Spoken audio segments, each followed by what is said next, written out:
Hello बच्चों, let's see the question. 1 mole of a solute A is dissolved in a given volume of solvent. The association of the solute takes place as follows.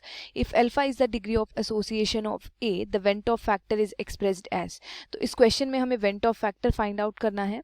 तो question को solve करने के लिए हम concept use करेंगे Ventov factor का. तो question को सॉल्व करना स्टार्ट करते हैं.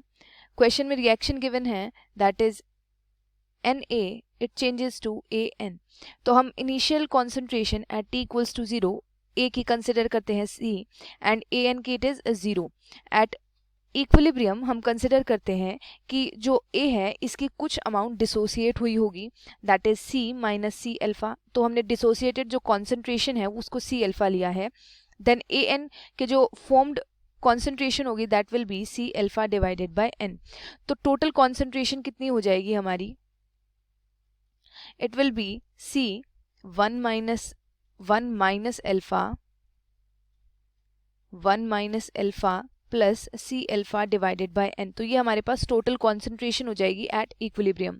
तो अगर हम वेंटॉफ फैक्टर की बात करते हैं तो वेंटॉफ फैक्टर क्या होता है? It is total concentration at equilibrium, total concentration at equilibrium, और we can say total concentration or total number of moles at equilibrium and initial moles or initial concentration.